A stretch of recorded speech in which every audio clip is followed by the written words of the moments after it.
Gander, Pancon 29er Heavy, heading 087, indicating 574 knots for a coordinate check. Over. Pancon 29er Heavy, 0632 GMT, 21 degrees, 42 minutes, track is confirmed. Contact again, locate you after your next coordinate. Over.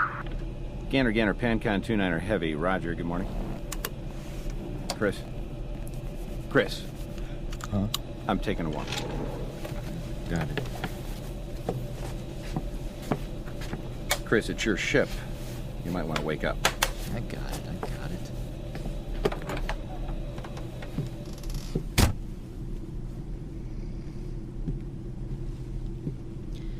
Good morning, Captain. Like some coffee? Thanks, Annie. Everything buttoned up back here? Oh, we've got one cranky baby downstairs who's teething. Other than that, routine. Here you go. Thanks. No problem. Any big plans for the layover? Nothing special. Old Pam wants to shop Harrods for a few hours, of course. We'll probably see a movie tonight, but you? Well, actually, how about dinner? Okay. Rayford, you and I have had dinner many times. You have never been nervous asking me before. Now, what exactly is it that you mean by dinner? No, just dinner. No need to put me on trial here. Why, Captain Steele. What's the matter? Irene spending a little bit too much time at church? This has nothing to do with Irene. This is simply a couple of good friends having a nice dinner. Well, good friend. Let me attend to a little business here. And when I get a second, I'll stop by your office to discuss this matter further. I'm not going anywhere.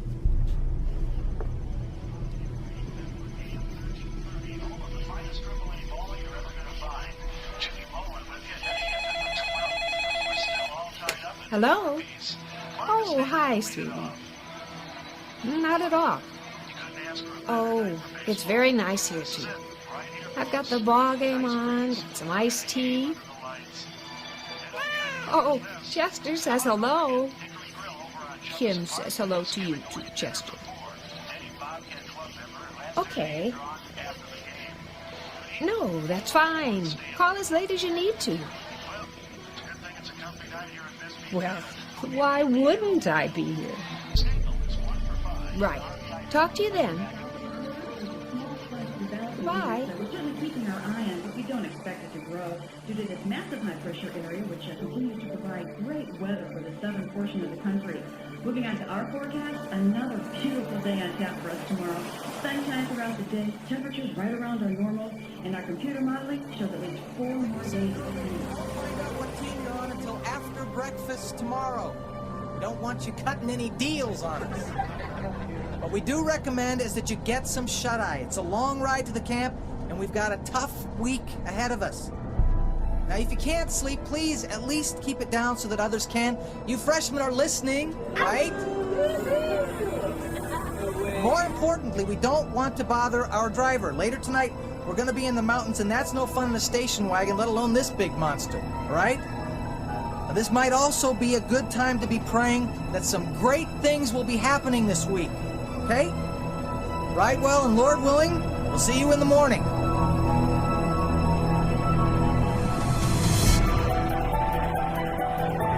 Based on the best-selling novel, Tyndale House Publishers proudly presents the dramatic audio edition of Left Behind.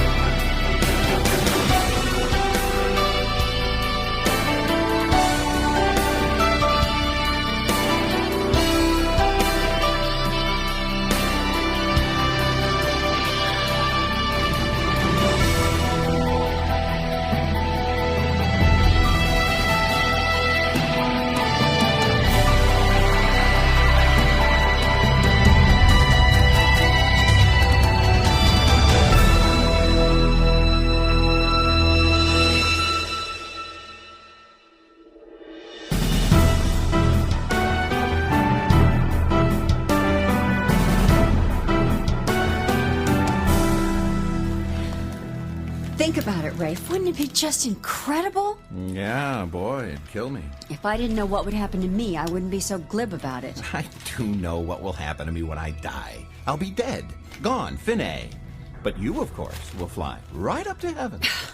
Oh, Rafe. Come on, Irene. Tell me thousands wouldn't just keel over and die if they saw Jesus suddenly appear and snatch up all the living good folk. I've told you again and again, saved people aren't good, they're just... That's it's forgiven. I know. Hey, if it makes you feel any better, I'm glad you can be so sure about it. I only believe what the Bible says. Hey, is this one of those kicks you get on, like when you were selling that soap stuff door to door? How can you even ask such a question, Rafe? Rafe is... Yeah. Sorry, caught me. Man, you were out there. Must have been a woman. Oh, that obvious? Hey, I can't say I blame you. She's drop dead gorgeous.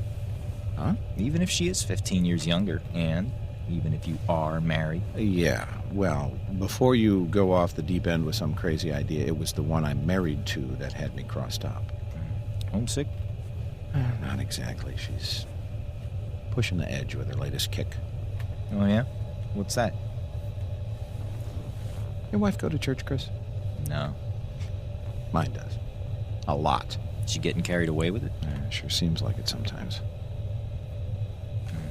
Well, Carolyn's been letting the boys go to this high school group at a church across town. She attending there too? Nah, just drops them off. But I figure, why not? There are worse places they could kill time. So, Carolyn's not trying to recruit you? No way. I think she's enjoying it because the guys are out of the house that much more. And she still knows where they're at. Why? Irene coming on strong? Yeah. Like I say, probably just a current distraction for a woman whose husband is gone a lot. It happens. So, Captain, speaking of distractions, what's up with you and Hattie? Chris, I don't know what you're talking about, all right? I'm talking about the way she looks at you. There is nothing going on. All right. So, why are you getting so defensive? I am not getting defensive. Now just mind your own business.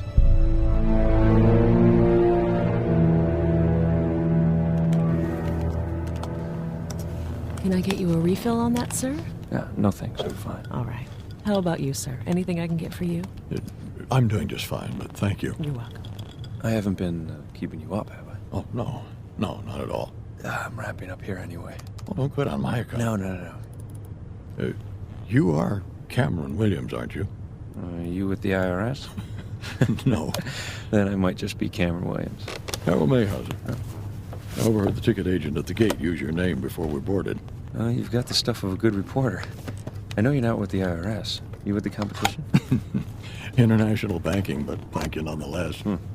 I imagine you're keeping busy these days, huh? Cameron, you wouldn't believe. Please call me Buck. Good enough. But the banking community still has no idea when it's coming up for air. Oh, let me guess. All kicked off by one little old scientist from Haifa. Precisely. Think about this. Oil and Arab countries, those were the dominant forces for years. Now, Israel has a formula that causes deserts to grow fertile. It's floating in cash, and suddenly oil is a lesser commodity. Oil is a lesser commodity. The implications are staggering. But this, of course, was before the Russians went a bit crazy. Well, I don't need to tell you, you were there. The right place at the right time. Just lucky, I guess. Internationally respected journalist present to witness how Israel's God protects it in biblical fashion. I'd call that something other than luck. Well, to be truthful, I guess that was my conclusion as well. I gotta tell you, your cover story, about a year ago? Yeah, about that. Great writing. Oh, thanks. But you never said why you went outside. Oh, not sure I know, actually. It was like something or someone wanted me to see what I saw. See, the military compound where they were guarding Rosenzweig had one bank of international phones 20 feet from the MCC, their regional command center.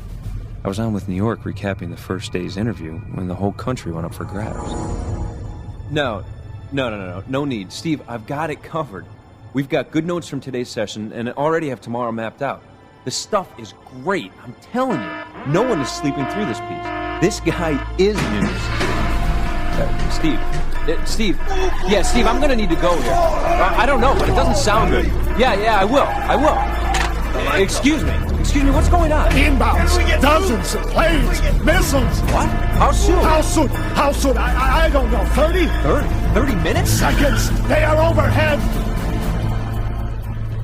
What amazes me is that the Russians fired up everything they owned and were not detected until they were that close. Oh, it was the Americans that saw it first.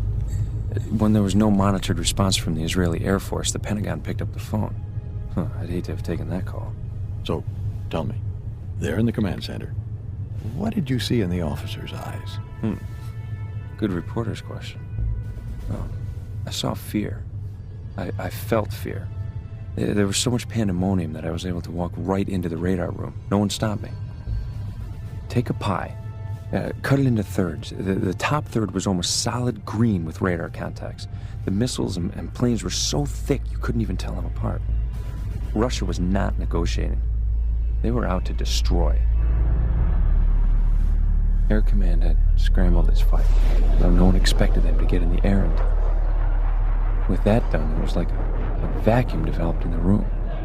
Men just minutes ago invested with so much power sat totally helpless, spectators to their own execution. The Patriot batteries performed flawlessly, like scoring a direct hit on a freight train with a fly swatter.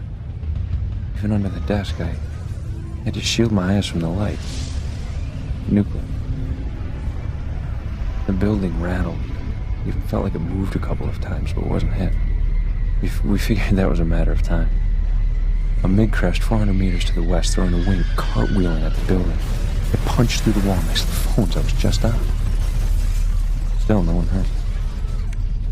Despite the radar screens and the freight train roar, despite the fact that my survival instincts were in full swing, I did something very strange. I was curled up on the floor wondering, strange things, if my father would be able to ID the remains. Wondering why I hadn't married, wondering if there was a God, and if I might be meeting him in a minute or two. And as if seeking to answer those questions, I got up from under the desk and walked out the door. Every sensory input was instantly under attack. I felt a furnace blast of heat. The blaze of the sky equaled 20 suns' brightness. The smell of molten metal and burning sulfur sliced from the falling wreckage. A wave of explosive sound caused my ears to ache instantly, yet I couldn't turn away. I watched in utter amazement as the atomic clouds formed high in the atmosphere away from civilians. Wreckage fell into deserted streets and never onto homes or buildings. Then came chunks of ice and hailstones big as golf balls. I had to cover my head with my jacket. There was a huge roar in the earth. The earth shook, and then a gentle rain fell. Slowly, the fire in the sky drifted to earth and faded as it did. In 10 minutes, the roar was gone. The fire smoldered in small balls of flame. Flickered out. And then stillness settled over everything. The entire Russian air offensive, including some Persian Gulf allies, had been destroyed, but no one could say just how. That's quite an account. I can see it like it's yesterday. So, how did it change you? Well, quite a number of ways.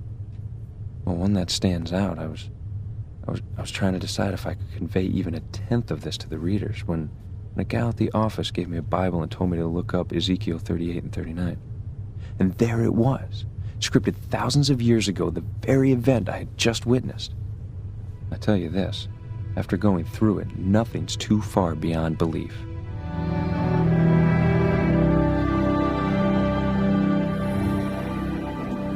Irene, did you remember to get me more shaving cream? It's in the bathroom closet. I wasn't sure if you needed it this trip or not. I got it. You did remember about Saturday. Saturday. Yes. Raimi? Your son? driving range? Oh, yeah. Remind me when I get back, will you? And Pastor Billings starts a new series this Sunday. I think you'd find it interesting. I can't make any promises. You know I can be pretty wrung out after these London runs. Oh, Rayford, they've never slowed you down before. Fine. Is this really the discussion you want to have before I leave? Okay. The holy rollers at that place seem to make it their business to delve into Rayford, you're right. I don't want to have this discussion before you leave. I don't want to have it when you get back either. I just want you to know that I love you and I'm praying for you. No promises. Remind me about Ramey. I'll see you later. Goodbye, Rayford.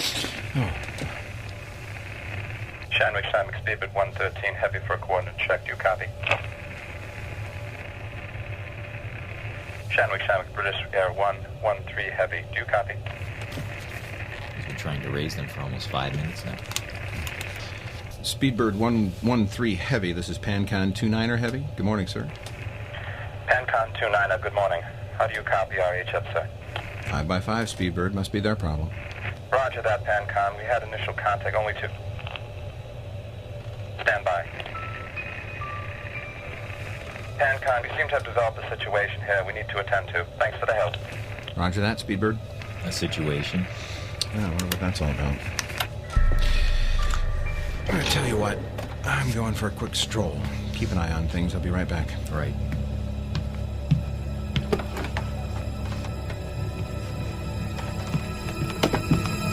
Whoa! Good morning to you too, Addie. Captain, people are missing.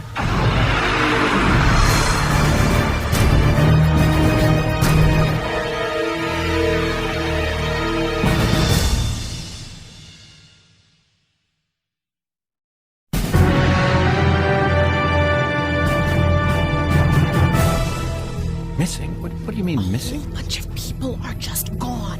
Hattie, this is a big plane. They wandered off to the labs. I've been everywhere. I'm telling you, dozens of people are missing. Hattie, it's still dark. We'll find them. I am not crazy. Come see for yourself.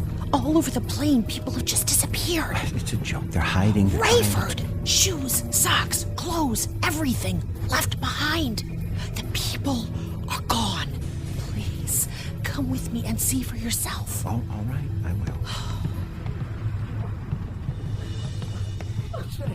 Sir, my husband seems to be...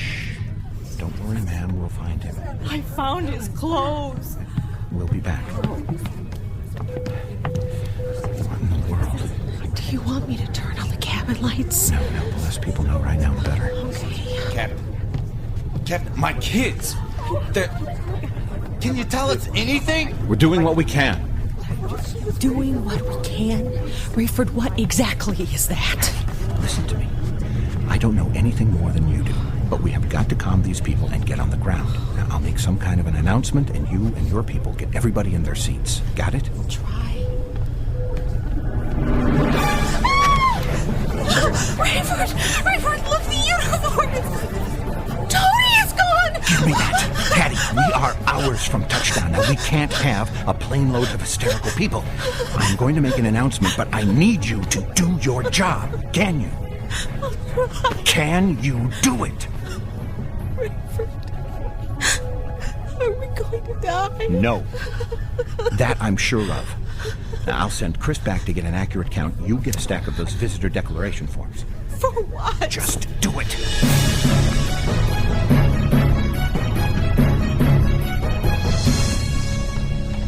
Chris, I don't have time to explain this. You need to listen carefully. Shoot. It appears that dozens of passengers, some of the crew, they're gone. Wait a minute. Gone? Listen to me. This is real. I know it's hard to believe, but I need you to listen to me. This is a joke, right? Chris, I don't have time to convince you.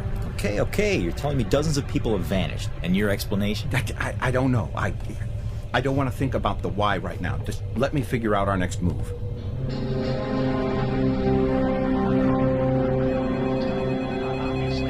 Something has happened here. I don't see Hendricks. He was on left. Jacoby was on second. I'm almost positive Jacoby was on second. Folks, I'd love to tell you I'm seeing things, but I'm looking at the bleachers now. Well, everywhere I look, folks are looking around. Some running. There seems to be folks that have just left. I'm not sure. Both teams Excuse me. Trouble, ma'am? It's my husband. Does he need something? He's gone. I'm sorry? He's disappeared. Ma'am, he probably slipped off to the washroom while you were sleeping. I'm sure he'll be back. Would you mind checking? And take this blanket. I'm afraid he's gone off naked. He's a religious person, and I know he'd be terribly embarrassed. He's gone off. I see. Well, maybe you should ask this fellow, one who's next to me. You mean the one that was wearing that suit? I'll be right back.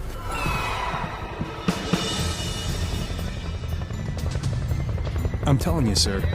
We combed the entire path down the hillside and a 400-yard radius around where the bus landed. Steve, that's a 48-passenger bus, loaded with luggage, clothes everywhere. And you find 3 bodies. Just 3? So I'm making sense here. What gives? You got me, Sarge. The call came from a trucker who was behind the bus. Didn't see him try to avoid anything. No sharp turns, no blowout. Says the bus came to the curb and just kept going straight, right through the car. Wow. I'd hate to be the guy that has to tell the church their entire youth group is gone.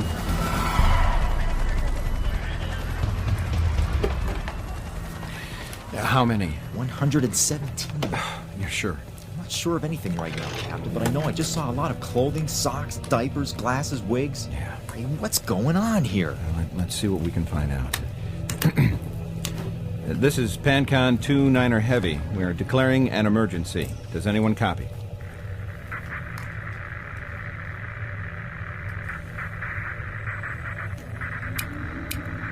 PanCon 2-9er Heavy is declaring an emergency. Any aircraft that copy, please respond.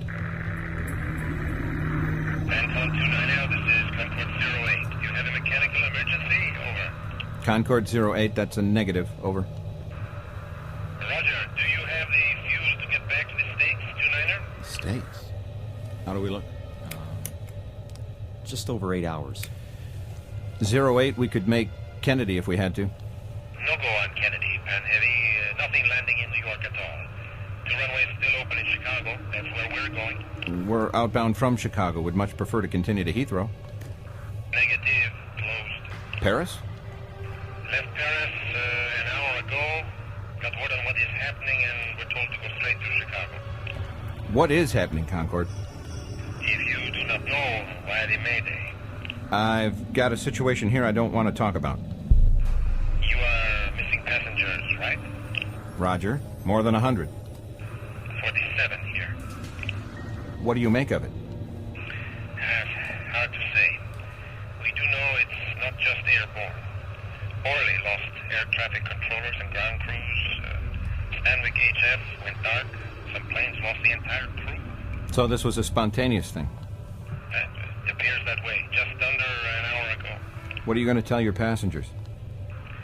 Not a clue, 2-9er. And you? The truth, I guess.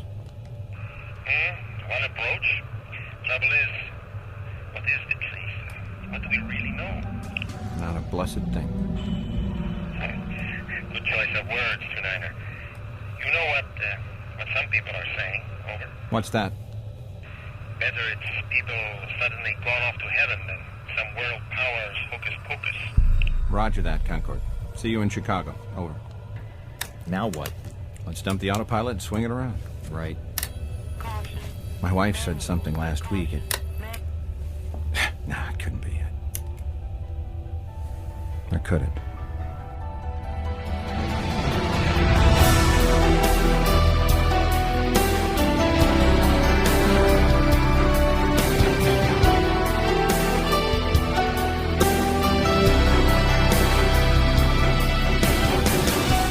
Left Behind, the dramatic audio edition, is based on the book by Tim LaHaye and Jerry Jenkins and has been adapted for radio by Chris Fabry, with music by Steve Wick.